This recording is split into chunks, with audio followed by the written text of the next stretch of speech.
Right then. So in terms of setup, just something I want to just showcase. We obviously discussed getting that lead arm nicely in line with the club. Just watch your right shoulder. This is actually during your setup. Yeah. Okay. Yeah. See that? How you're pushing your shoulder forward? Yeah. Now, I don't know if that's a conscious thing you were doing there, but you're definitely moving your shoulder in that direction of the goal ball. So it's back there and then goes forward, yeah? So zooming on there. No, well, you need to keep that shoulder back. See that moving there? I can see your left arm there nicely, and then when you go into there, now your left arm gets covered. So what's happening now is your right shoulder is going to be higher, which means your left arm's not going to be in that sort of ideal position we want to try and get to, which means your left arm's going to probably bend a little bit. Down and back. We want to see it set up your left. See the left arm there is visible, and it stays there until the club starts moving away. Okay, so that's good. I can see the left arm there now. The club's going back nicely. Whereas this one now, because you shut the shoulders off, so open the shoulders off, when you went back, the swing wasn't going to be in the right kind of thing. But the problem we see with this here now, as you come back to the golf ball, top of the backswing, there's this kind of lunge and drop at the golf ball. Partly because your shoulder's aiming a bit too far left, they're automatically kind of, the right shoulder is going forward. And what happens is if the right shoulder goes forwards too much, the club then goes forwards, which means when you make contact with the golf ball, your club is striking the ball, as you can see back of frame here, right on the hosel of the golf club. So when you thought you were, I think often what happens, if you think you're topping the golf ball and the ball's then going low, you're going to think your club is too high. That's the logical thing, because the club's too high catching top of the ball. So if you try and push the club down to the golf ball, what you're going to do, you're trying to do it even more so, which you're going to worsen that fault, and it's going to be even more of a shag, or to the point where you catch off the back end of the hosel of the golf club. It might even go this way. Rarely the case, but it could often happen. Okay, so that ball now you can see shooting off to the right there, because both balls have been pinged with the golf club. So the drill there you can do either using 2 golf balls, or if you're on the back garden, somewhere sort of 2 tee pegs.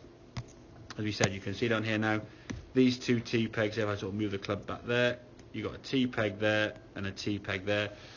Just as a reminder on the video for your club, it's on the M of your Mizuno on your grip to the end of the golf pride, or the shaft tape, shall we say. That's about the width there. Okay, and if you find that gets, I won't say easy, but more than manageable, maybe creep in a little bit. Something you've done for the first time now, you'll find it's quite tricky. You can see now with practice how you're going to do it. When we did smaller swings, you could go through that gap, no problem at all. It was quite a comfortable thing you could do at maybe a 25% swing. At 50% swing, you still feel pretty good. At that sort of 66%, 75% length swing, you start breaking down, because that feels when you start trying to put speed onto the shot, and that's when it starts going wrong, as a result giving you the shots which didn't ping off. So, and the good thing is now, if you hit some shots in the back garden, whether there's a ball there or not, if you swing back here now and the tees stay there, you know your club swung through that gate, as you can see in this case very clearly, without hitting the hosel of the golf club. And the key thing for me is when you get to the top of that backswing, okay, it's not that kind of lunge, it's a gentle transition, so the arms are kind of falling down, and this will help the club work from sort of more on what we call the inside, going this way, because this shoulder is staying back. It's not going forwards trying to hit it. If this shoulder starts off too far forward anyway, as we said, when you were here you were pushing it forward and it was good, and then there's that sort of movement there. You open the shoulders up, put the right shoulder further forward. It's going to encourage that club swing in that way, which encourages the club to come outside and unfortunately the holding part of the club. So getting that club to work on a better angle, and then the swing is going to come through. And again, the good thing with this is you can see the balance is so much better. Okay, your weight now is equally balanced with the left foot and on the toe of your right foot, whereas when you start going forward, the weight often on your toes, and this right foot then will sort of step forward because you're trying to kind of catch up with yourself and the club. So just working on that kind of shoulder setup, getting the right shoulder back and underneath a bit more, means your lead arm now is going to be a bit more kind of in line with the club shaft. Okay, and then in terms of the movement coming down, maybe practice that pausing drill where you swing the top of the backswing. Said swing back here, pause, 1, 2, 3, and then we sort of start to trigger the downswing with the club coming down, rather than that club kind of throwing a little bit out and over.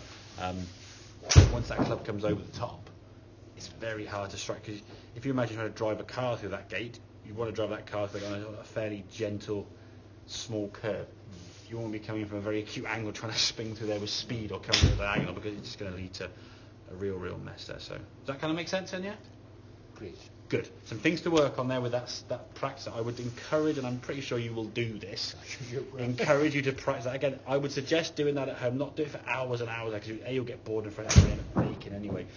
5 minutes at a time, start off at half swings, and then go to 3/4 and find the speed you struggle at, and then try and just work hard. And if you don't get after sort of 3 or 4 minutes, come back in and do it again later that day or another day. Don't do it, or just keep going over, because if you're not doing it in that moment in time, sometimes if you just keep doing it over and over again, it's just going to keep ingraining the bad movement.